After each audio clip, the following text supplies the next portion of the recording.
Welcome to the Luna Syncrasy podcast, where we honor our cycles and the magic of the moon. Hi, I'm your host, Ruth Canucksta, a data scientist and astrologer.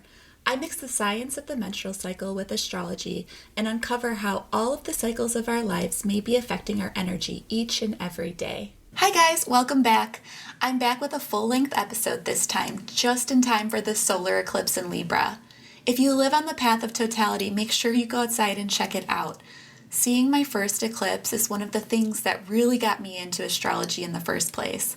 I thought it was going to be cool, but when I actually experienced it, it was so much more powerful than I ever expected. If you've been here for any length of time, I bet you know I'm fascinated by the different cycles that are happening in our lives at any moment. One of those cycles that I've been watching for a couple of years now is a concept I call our personal season. We're all familiar with the seasons of the year. While they can affect you, where you might feel more social in the summer and feel more like hibernating in the winter, the seasons aren't everything. We can still live our lives in the winter. There's a lot of other aspects to your energy too. It's the same for any cycle. We can do nothing during ovulation or even host a party while we have our period. But usually it's going to feel better to listen to the energy that's surrounding us and what's happening in our lives at any given moment. What I've noticed is that we all have our own year-long cycle as the sun moves around our birth chart. The sun brings us energy. It's focusing light on a certain area of our chart. And as I've witnessed the sun moving through my own personal chart, I've seen all of those different areas being activated. I've been tracking this energy in my life and talking with people about how it's showing up in their lives, and I'm surprised by how well it works. And then I came across a book called The Book of Houses by Robert Cole, and he talks about this exact concept. The book was written in 1980 though, and so while I still thought it was accurate, I didn't fully resonate with the message behind it. It's coming from a very masculine place where you make a goal, you plan it, and you work on a different aspect of it all year. And then the outcome is whether you succeeded in your goal or not. Well, of course, there's value to this. I don't want to spend a whole year focusing on a goal instead of living my life to the fullest. This book tells us what we need to do each month to get the best outcomes. It feels somewhat prescriptive. And there's definitely a focus on staying productive and getting results. These are aspects of our society I'm trying to remove myself from. We do not need to keep doing things to be worthy. And what we produce does not tell us how valuable we are. So I'm going to summarize a little bit of what Cole talks about, but with a more feminine perspective. And as I felt into the year-long cycle, I noticed that the energy mimics the seasons, the menstrual cycle, and the moon cycle. And so I took the liberty to name each quarter one of our personal seasons. But first, how do you know where the sun is in your chart? For this to work, you need to know your birth time. We won't know where the sun is activating you by transit without an accurate birth time. Once you have your birth time, enter your data on astro.com. There's a circle in the middle of the chart that you'll see with the numbers 1 through 12. Those are the house numbers. Outside of the very outer rim of the chart, you should see some green symbols. If you don't see them, click the button that says plus sign with transits. Then look for the circle with a dot in the center. That's one of those green glyphs, and that is the sun. Notice which house is being activated by the sun right now and keep that in mind. But we're going to start at the beginning of our personal year. And it's kind of weird, but we're starting in the 11th house. This is the last month of our personal fall. But the reason we're starting here is because it's kind of like our own personal New Year's. Jan Spiller in New Moon Astrology calls it our wishing moon because it's the time of the year we can make wishes for our upcoming year. The 11th house is the house of friendship and community, so maybe you can begin thinking about how you can help your community. What is it that you want to see happen in the world, in society, in your community? How are you going to make a difference in the next cycle? So this is a great time to write your intentions for the upcoming year. It's our wishing moon and it's our New Year's. If yours fell right on New Year's, then I bet you're really good at your New Year's resolutions. But this really is the time of year that you're going to best be able to write your intentions that you're going to be thinking about for the rest of the year. Next, we move into the 12th house, and we're officially in our own personal winter time. I've noticed that in the 12th house, first house, and second houses, our energy is more inward about ourselves. We don't want to be bothered too much with other people, and instead we're working on ourselves. How can we be the person we want to be to help make the intention that we set in the 11th house happen this year? In the 12th house, I equate that really to the new moon or having your period. We're not very energetic. We're going to be going into our subconscious a lot, and you might be thinking a lot about the meaning of life, or what is your life purpose? Who are you? What are you meant to do? Another thing about the 12th house is that it is the ending of our cycle.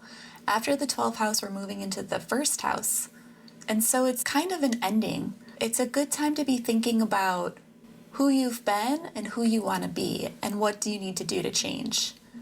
This is a really good time for meditating, breath work, and releasing trapped emotions.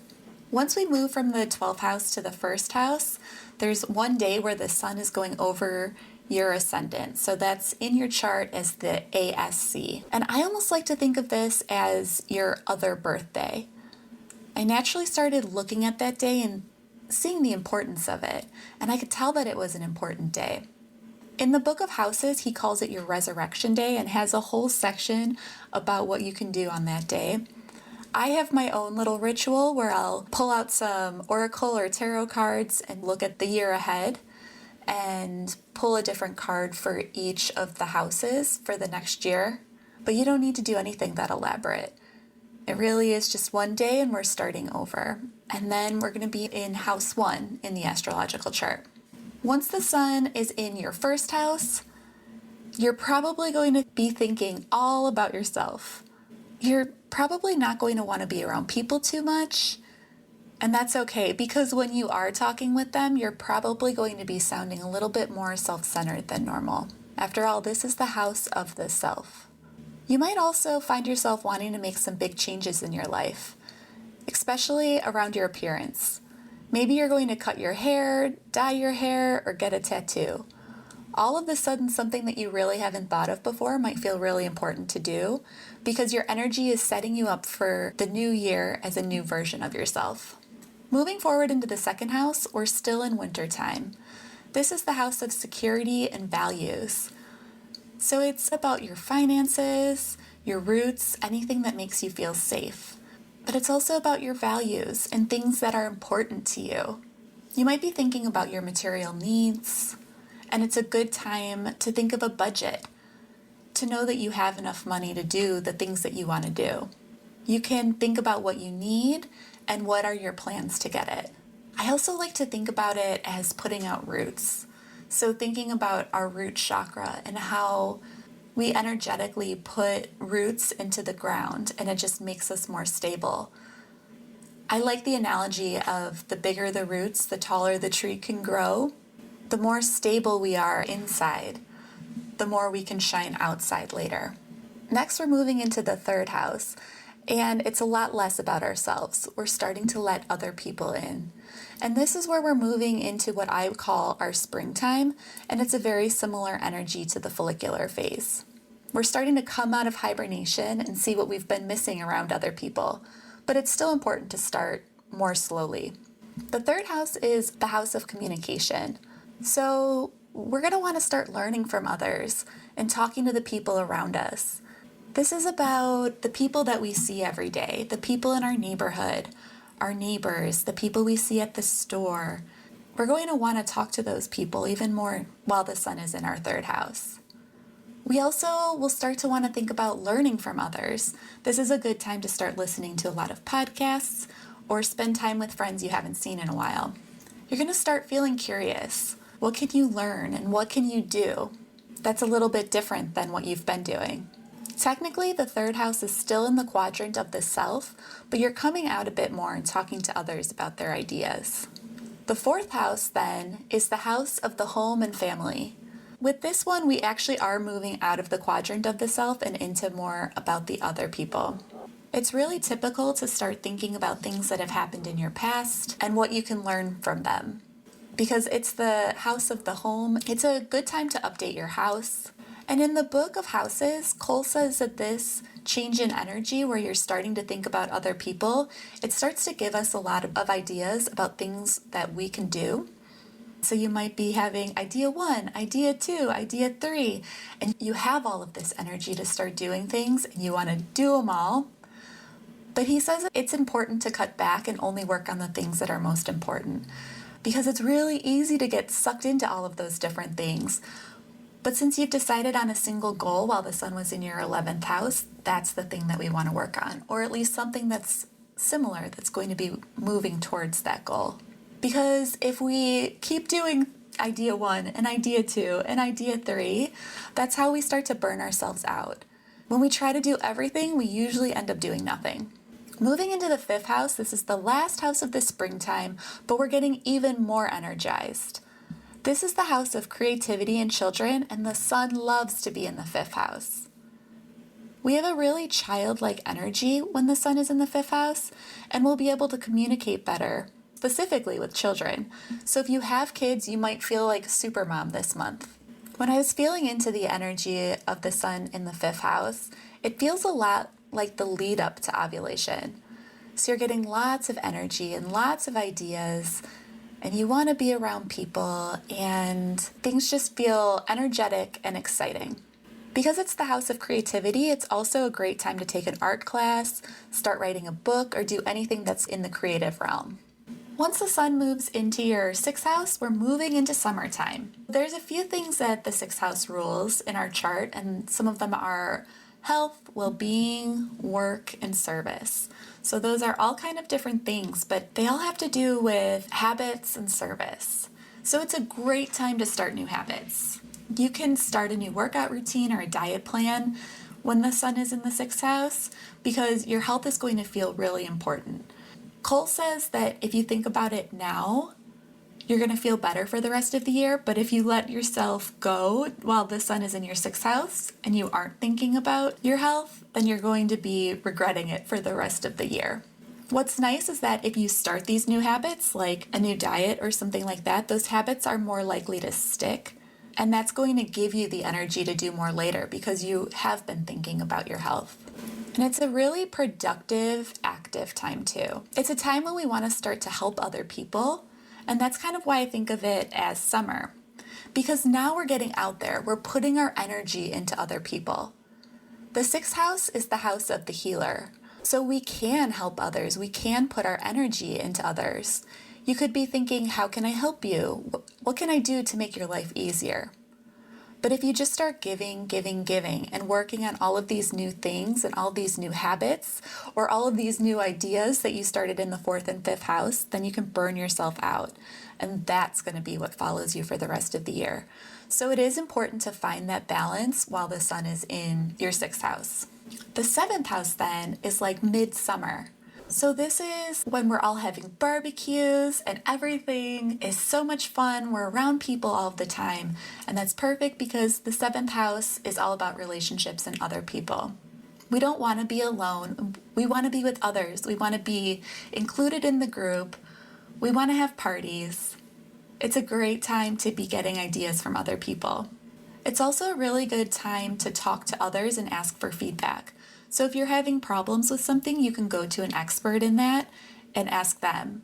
Or even if you've wanted to reach out to people or maybe your coworkers or your friends and ask for feedback about how you can improve yourself, this would be a really good time to do that. You're going to be more receptive to any of their criticisms, and then you can grow from those ideas and feedback. After the 7th house, we move into the 8th house. This is a house of many different things. It's a house of intimacy, sex, deep emotions, death, shared finances. It's a really wide variety of things, and different things might be coming up for you. When I was thinking about how this is still summer, I was thinking about maybe a college couple who knows that they're separating at the end of the summer, and so they basically spend all of their time together and end up merging together. This could show up also as just a time of feeling really deep emotions. So things that are going on in the depths of your soul. And it's a good time to be doing a lot of shadow work or feeling the feelings and letting that go. I was also thinking it's kind of the equivalent to the peak of ovulation, where our body wants us to have sex and make a baby. So it does make sense that it's right there in the summertime. But since it's also the house of shared finances, it's a good time to stop worrying about your own finances and security like you did when the sun was in the second house, and instead you can let others help you. You might find that people have your back in different areas of your life, and so it's time to trust other people and see how they can help you instead of feeling like you need to do it all on your own. Moving into the ninth house, we're leaving summertime and it's the beginning of fall. I'm thinking of it as back to school time because this is the house of travel and higher learning. So it's a really good time to learn new things. You don't want to be doing things that you do every day. You want to be doing new, different, exciting things. Go on an adventure, do something completely different. And so that's why it's a good time to travel, because if you could go someplace exotic where you're out of your comfort zone and you're doing different things than you normally do, it will feel really good when the sun is in your ninth house. It's also a good time for self-knowledge, just understanding how you feel about different things and what is important to you. You can start to look back at the year so far and figure out, how has it gone? Have you been doing the things that truly matter to you? And because we're starting to come to the end of the year, you're likely going to start to see things coming together for your goal. It can almost feel like you're at the finish line and you're going to be ready to be done, but there's probably not too much more to do and it's more of a time of waiting, and so you can feel a little antsy about that. Especially because you're going to want to be doing a bunch of new, fun, exciting things, and so there's going to be the feeling of wanting it all to be over. Because the 10th house is the house of career, and it's the time to be seen.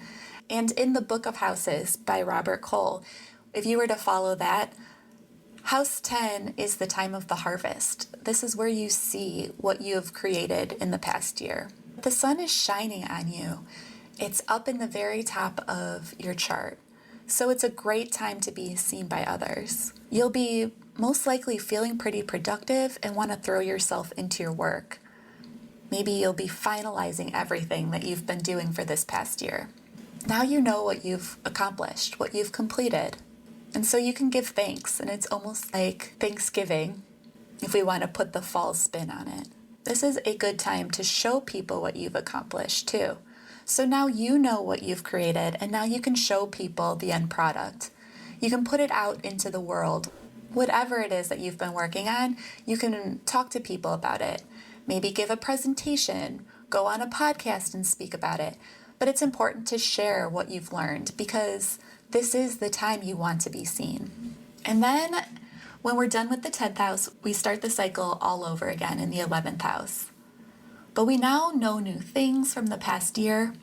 We know what we've accomplished or what we didn't, and we can try to make the next year better by thinking about everything that we learned as the sun moved through our own charts. So think again about where the sun is in your chart. Are you feeling that energy? I would love to know how this works for you. It's been so interesting to think about the actual seasons and our personal seasons, the fluctuations in our menstrual cycle and the moon, and how it all works together. When you start feeling into it, it's pretty amazing how you can feel all of these overlying energies. There are so many cycles in our lives, with the ones we talked about this week being just a small fraction of them. How do we know what is affecting our energy? At any given moment, we could explain our energy by one of the nearly infinite things that are affecting us. As a data scientist, I want to attempt to prove which of these cycles matter and which don't. When are we feeling the moon or our menstrual cycle, and when are we just affected by our diet or sleep? Please visit lunasyncrasy.com to learn how you can get involved in this project, or click the link below in the show notes. By joining, you may get a free energy astrology reading from me, surveys, or other fun activities where we can talk about our energy. Eventually, I'd like to develop an app that tracks all of our cycles and collects the data needed to prove whether astrology is real or isn't. And by joining now, you'll be one of the first to get access. So thank you so much for listening. We really appreciate you, and we hope to see you next time. Bye-bye.